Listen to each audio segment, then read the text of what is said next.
we're going to have to put up with this every time. Yeah.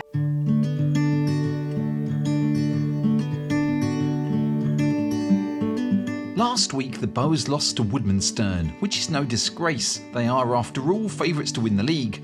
But with players turning up late or hungover, leaving at half-time for a Palace match, not wearing shin pads or forgetting the stereo, the management team did begin to wonder exactly what are we expecting from the players. So Barks, Mike and I got together at BoA HQ to talk through how we see the club and what we want to change for the future. My feeling was that we needed to talk because I know we're all on the same page, right? Like, there's no question. It's not like we need to get together because we're in disagreement. I think we all got... I know I was frustrated with players either not being committed because they're going out the night before or they're not available for a whole game, like, let alone that they're going to watch Crystal Palace instead of playing for us. Yeah. Like that's the biggest own goal of the day. That's worse than Freddie's back pass.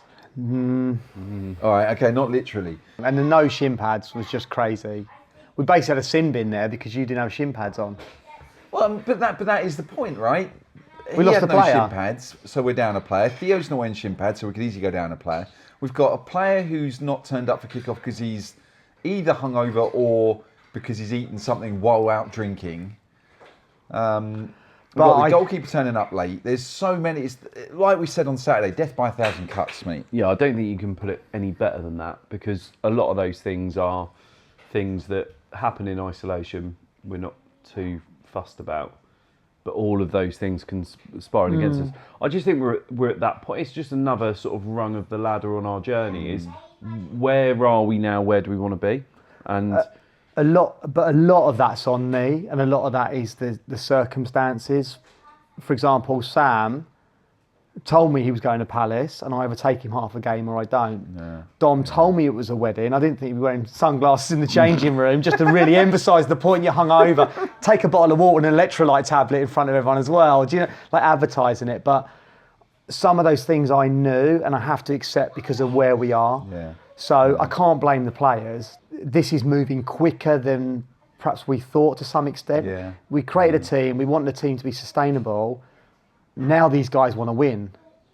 I think we had two more players, get it to 24 from 22, just makes it a bit more competitive, gives us the ability to say, if you're at a wedding or you're out or you've had a dodgy kebab, George, stay home, and we've got cover for it. At the moment, we're so early, aren't we? If someone can't make it, I do think this speed bump could be a big green light for us and a big wake-up call. Do we chuck in a couple of training sessions if the boys seem to want that from the messages I've got? And what I loved about Saturday was when I came back into the bar and the boys were talking, and all they were talking about was raising standards. And you know, there was different ideas about how they do that, but actually there was a commitment to, we all want to be a little bit better here. It wasn't like, you know, we're sitting here, we've just been beaten and oh, don't worry, it's next week and so on. But everyone was committed and throwing in ideas about how to do it, which I think is great. It's not like we've got people that are going, don't worry about it, we're only here for a laugh and to take the tracksuits. They literally want to get better. And then you're right, we're going to have to lead that. I really think there'll be a reaction this Saturday. I agree. I've had so many messages, and like George, I said, going out running, I think there'll be a reaction. I think they recognised, without us saying anything, everything you've done and our messages, and some of them let us down. And I think, honestly, there's going to be fire in the belly on Saturday. Yeah. And I'll be out in Cincinnati, and all I want is a video message from Mike and the boys with 3 points in the bag. As Barks has alluded to there, he's not in town for the next match, a fixture away to Burgh Heath, a club fortunate enough to play its home games at Merland Rise, which is Step 6 club Banstead Athletics ground in Tadworth. For Barks is in Cincinnati, and that means I've been promoted up to assistant manager, while assistant manager Mike is now the gaffer for the day. Given that I have to watch games multiple times to understand what went on, I'm not entirely sure I'll be that much help to Mike, but at least I'll be there for some moral support. So yeah, we're at Step 5 ground, effectively. I mean, you could play at Step 3, I suppose, in this ground. Well, funny enough, we came here, didn't we, to watch a game? I've been here twice. We stood there. Stood there, didn't we? Yeah, yeah. and watched a game. Yeah. Yeah, I've not seen the pitch. I imagine, though, it's probably one of the better setups that we've been to. Put there for a minute. Yeah, have a look at the showers. Oh, wow, look at those. Have you been in here with the cameras? Please. So, it's 1989 in the Barclays First Division. It's a shame there's not a massive bath like the old days, and they used to share a massive bath. I can imagine Michael Thomas celebrated in something like this after he won the league at Anfield. Let's just hope it's water that comes out of there. Yeah, the trajectory is upwards. I think, our problem, I suppose, is that we're all quite ambitious and want to win all the time. So, we have one bad result, and ultimately we don't lose our heads over it, but we just want more all the time. And it's interesting looking back on some of the footage in the week, thinking just how far we've actually come. To play very well last week and lose against a good side is okay. We're always going to be a group of people that want to be in the top half of the table and challenging for things. I'm going to thoroughly enjoy this. I'm going to enjoy this no matter what, and I'm not going to acknowledge anything that happens that way across. I'm not even going to look. I'm honestly not going to give a fuck. Anything they say about cameras or like histrionics or whatever, I'm not going to get involved, and I'm not going to give the ref any stick whatsoever. I think that should be our first celebration. The first bit would be like bingo. The first person to say you only do it for the cameras. Yeah? Yeah, okay. And we just go mad. We'll see. We'll see how long. Yeah. First half or second half, do you reckon it'll be? Oh, it'll be, I reckon, if I took a segment, I would say 5 to 15 minutes. Oh, really? Yeah, okay. It'll be early. I think it'll be in the first half, but I think it'll be towards the end of the first half. Okay. The game, as it starts to get a bit of needle towards the middle. All right, £5. Like I'm taking 0 to 22. You're taking 22 to 45. £5. Let's do it. Right, I take it everyone's had a chance to look at the board a little bit. I'll go through that in detail in a second.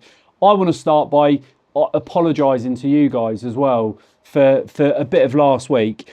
We've raised our standards here, and from a leadership point of view, from me, Barks, and from Rich and so on, we set out to bring a group of people together and enjoy football, and it felt like at the end of last week we didn't enjoy it as much because we've sort of raised the standards. What we're really happy with is that to a man, all of you have bounced back in that group, and there's people now pushing each other forward to try and make us that little bit better. When we started, and looking back on some of those videos, I mean, they're just comical, aren't they? Bits of those videos. And then in the last few weeks, we've shown that actually we're a decent football team. Key points, back three split. When Theo gets the ball, let's make the pitch nice and wide. Give our midfield players loads of space in there. Wing backs, get high and wide. You've got all the ability and all the pace to get up there. If we need to have a breather, that's fine. Just suck it back in and give yourself a few minutes. But there's going to be loads and loads of space for you in there.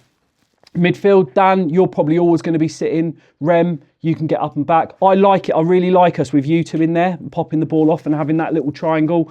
Dom, much higher, getting up closer to the front two when you're in there. You've been magnificent, by the way, from the start that you've arrived today. People here early, people getting here, the music's on in the change rooms. Everything that we've asked you to do, you've done. Everything you've expected of yourselves, you've done. The next bit is making sure we prepare properly out there and come back in with the right mindset, okay?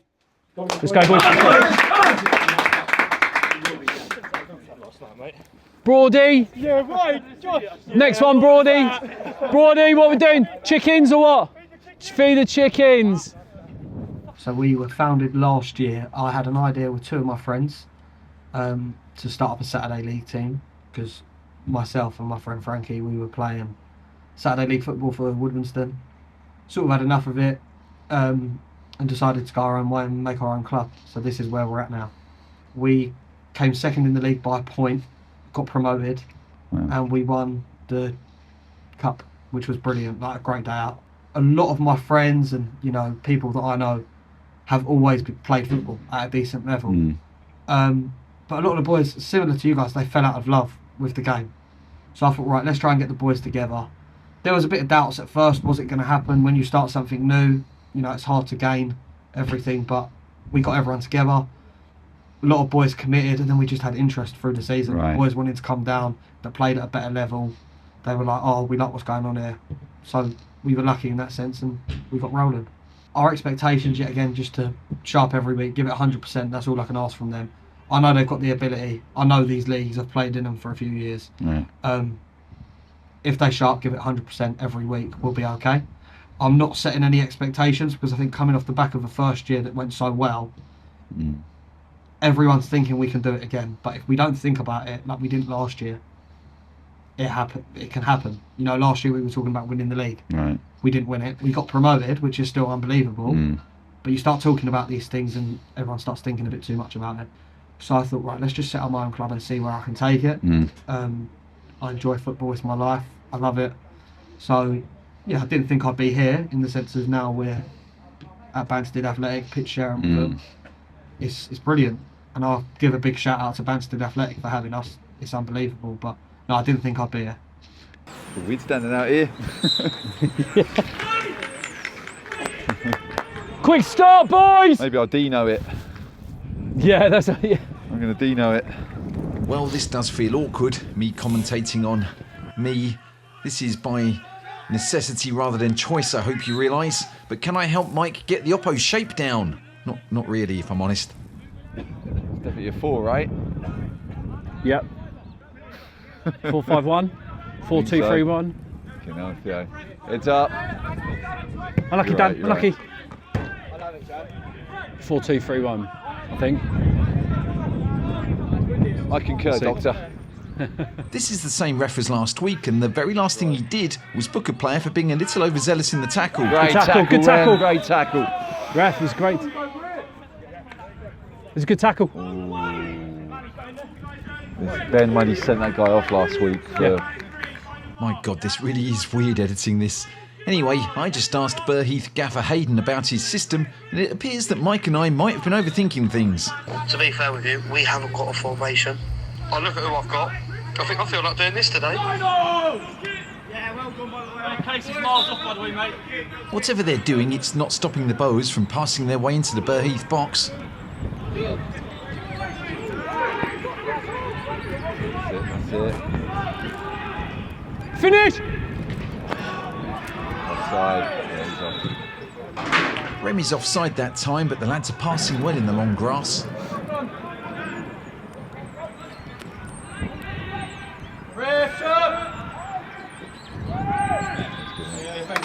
He's alright, this ref, the one we had last week. He's alright. I quite like. He's your neighbour.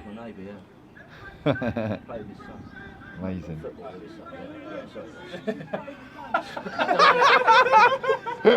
Back on the pitch, things are looking up. Oh, good save. Good save. Remy pounces on the loose ball and thwacks it at the goal, and George, the keeper, defies all logic by getting his arm out just in time to block the shot. It's a really irritating save, that one.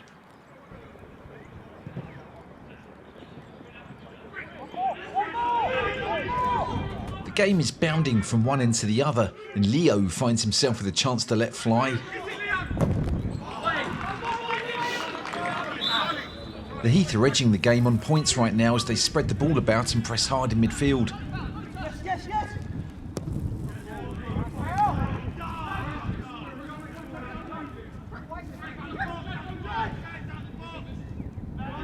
Completely wrong side, boys. That was really poor. It's not the first time he's been caught in that exact way. Freddie Carini's not had a good start. That's fucking lazy. That's Freddie had a fucking nightmare already.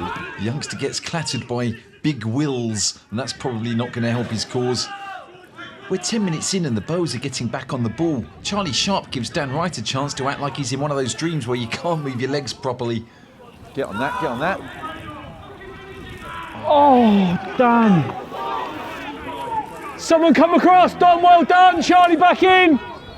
Well done, Dom. Well done, Dom. The rain is hammering down now, but it's not bothering the away side who are probing in the Heath's half.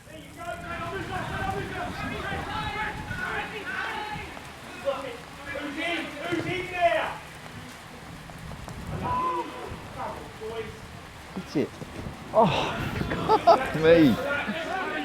Haven't got a win, Dan, just goal side, cut him off.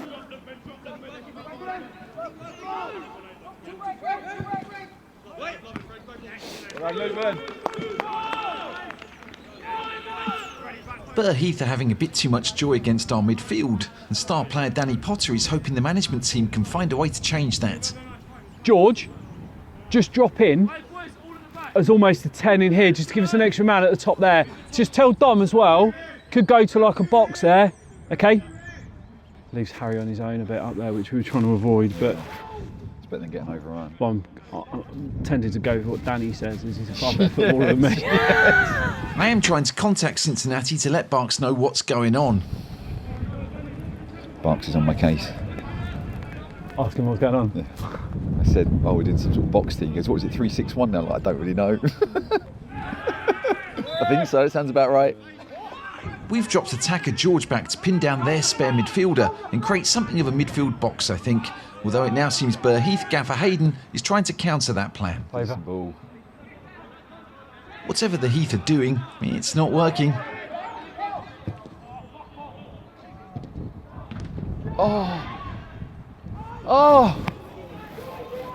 Fuck me. Harry Pearson's first time effort is well saved by George, and just as Dom looks like he's going to follow up, he's beaten to the ball by defender Ben. We're into the final moments of the half here, and both sides think they can get ahead before the break. He's off in the middle, Case. Yeah, he's not involved yet, though.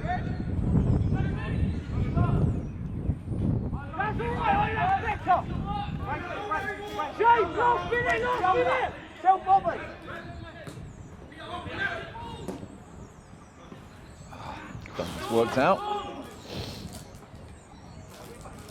Forwards. Forwards! Don't know where I got that from. I think they're on.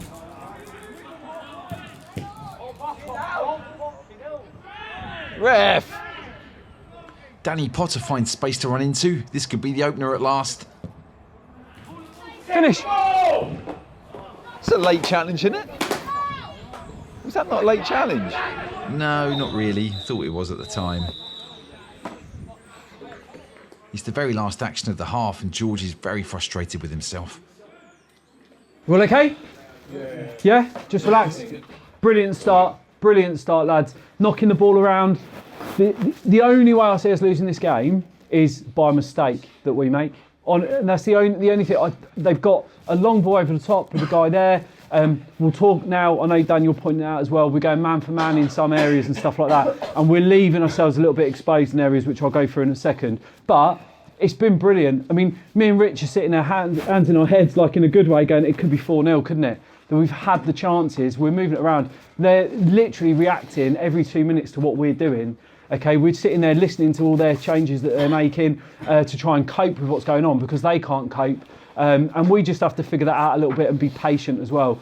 In terms of shape, hopefully you worked out what we tried to do in there. To give us an extra man in midfield, we pulled George back, okay, into this little box midfield, okay. I want to start like that again, just to make sure that we've got the men in there, okay. So George is just in there a little bit deeper, so that Harry's up top, okay? What we've had a couple of times is Harry's been dropping in deep and he's playing those slow balls into you, George. I want you to be doing that as well, and getting Harry in behind if we can, okay? And we'll keep it nice and tight there. Billsy can come on into that shape as well, all right? And it just gives us a little bit of solidness in there. And I think, although they've changed, we've looked pretty solid. And like I say, I think it's only a mistake, really, that gifts it to them. And yet we've looked really solid at the back. Any questions? Good, boys, really good half. Really pleased, okay? Well done, boys. All right, it's been good. It's been good. Yeah, Fred, get over here, Fred. We want Fred over here, don't we? No, it's fine. All right. Safe to say this might be my last appearance in the dugout. That's not a foul throw. I think it was.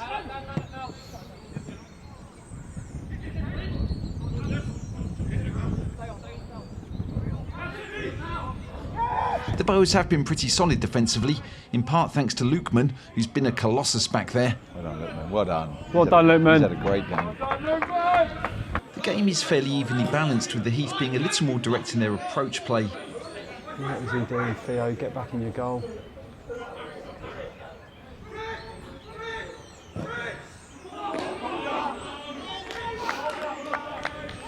I'm fearing the set plays, but so far the Boas are defending them well.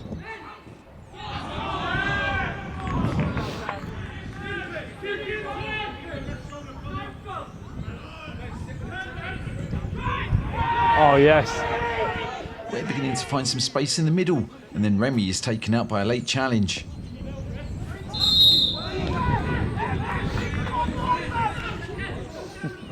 True. He's gonna go. Big Will's picked up a yellow card in the first half, so he'll be lucky to get away with this one. Well, he has got away with this, and he was lucky.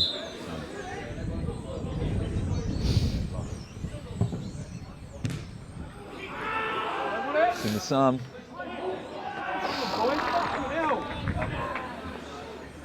It's worth noting as Freddie puts his arm up that we don't have any routines for him to reference with his arm there. Header. Yes! Yes! Get in there! Okay, now well done. Well done, Fred. Freddie gives the cross the biggest arc since John Lockin lost, and Charlie is the Jack Shepherd of the situation, making the most of the assist to become the hero of the story, although Big Wills might be the villain as far as the Heath are concerned, as he diverts the ball past his own goalkeeper. Yeah, you can. Well done, well done. Listen, you've been brilliant, mate. Brilliant. This whole thing, all I'm saying is protect us here and then that licence to go, because you suck them in and then we go. Well done, mate. Brilliant, brilliant. That's debatable. Anyway, the Heath are coming back at us.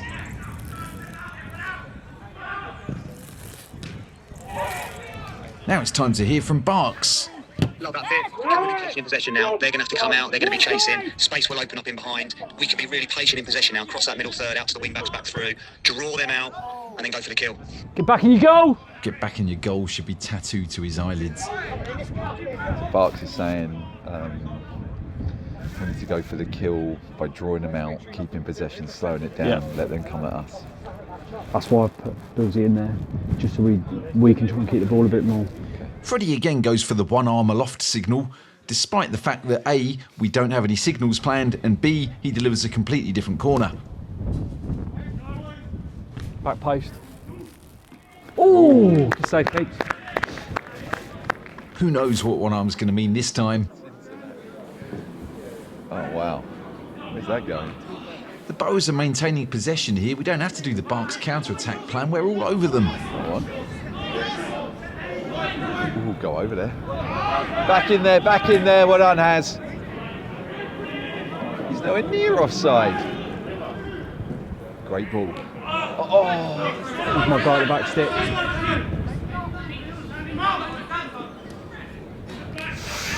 There's a ball there. It's taken them a while, but the Heath have finally pushed up the pitch and they win a corner. These set plays are making me nervous.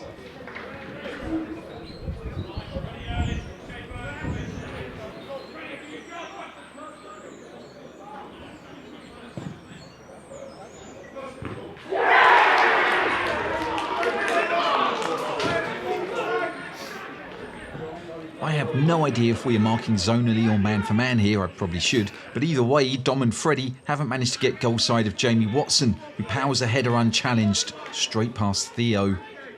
It's the only fucking chance they've had. They're going 4-3-3. Who? They are. I just heard them talking as well. No, wait, no, before that goal, we was against it. We was on our arse. Just trust us. 4-3-3. After spending the last 20 minutes on the back foot, it does make sense for Burgh Heath to change their system, although their players aren't convinced that a switch from 3-5-2 to 4-3-3 makes sense.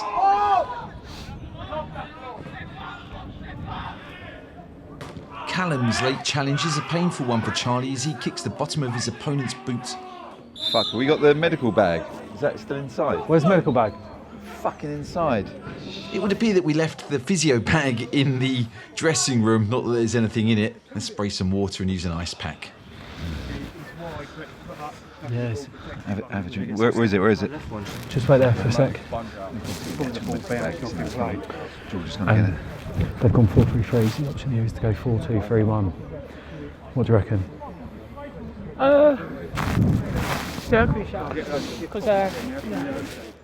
And then we're nice and flat and they've got three. Yeah. So Charlie comes around, Harry goes in, Dan can go and play on the left, Sam Bills can go and play on the right hand side. Mike's discussing this with the player instead of his assistant manager. I should be offended, but I'm not. We'll go 4-2-3-1, okay, just because they've gone 4-3-3. Yeah. So you go left side, go right side, over that side, and you just go straight for the middle. Cool. Just let Harry know, and we'll tell him as well, okay? Right. Is that all right, boys? Yeah, get some shots away. Mike and I had a bet pre-game about when the Oppo would first mention the cameras, and to their credits, it's not really been a thing so far, which makes a refreshing change.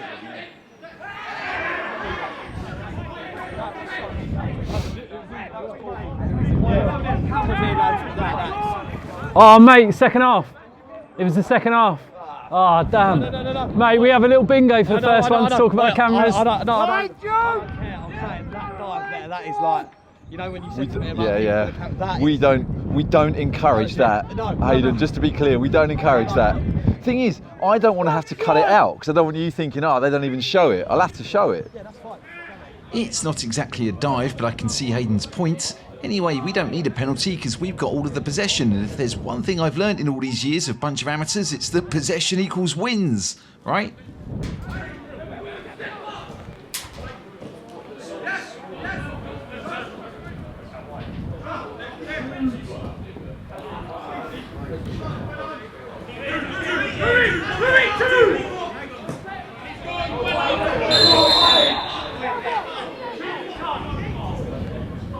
With 20 or so minutes to go, the Heath are hoping to catch us on the counter, something neither Danny Potter nor Theo the keeper wish to allow. What was he? What's Theo doing, mate?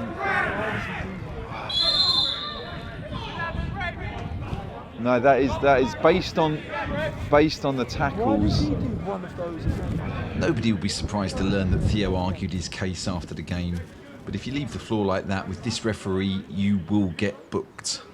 No, but you know, based on the decisions that ref has given. The referee's had a decent game, and we're not going to pick on him. We just don't agree with this one. No. Well up, Brill. Ref! He's gone through him over there. Not only is it a very delayed advantage, but is it even a foul? Has he gone through that's him? about as delayed as it gets, isn't it, Mike? Yeah. Well, Freddie's given the free kick away, but can he redeem himself with the clearance? Are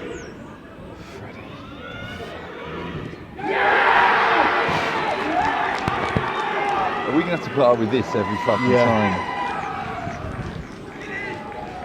Yeah, 2 on down, I'm afraid, mate.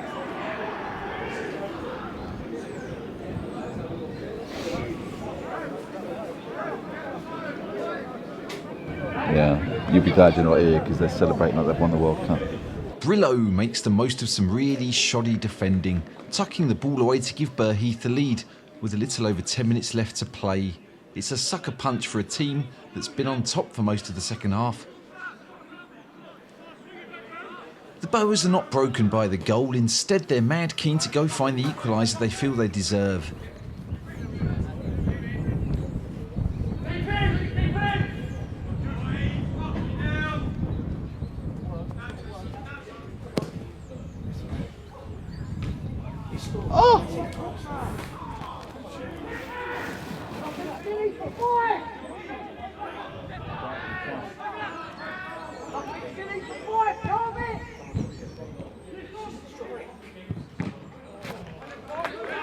Charlie Sharp's cross beats everyone and bounces back out off the inside of the post.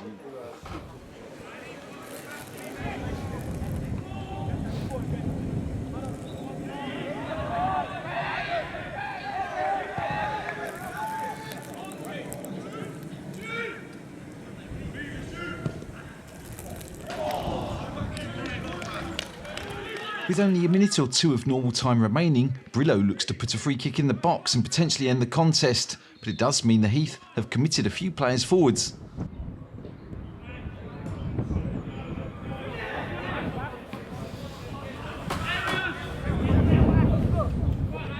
Go on, H.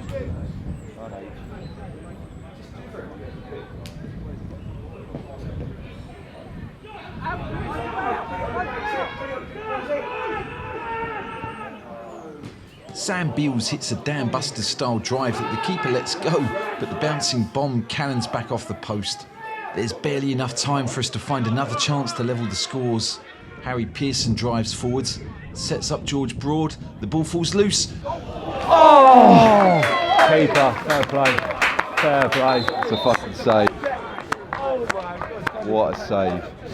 Harry Pearson clips another first-time shot goalwards, and George once again reacts. Honestly, this replay does not do what we saw in real life justice.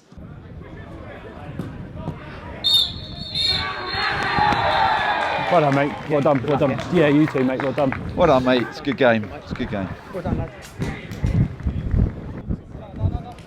Fortunately, all the cameras stopped working at a crucial point in that game.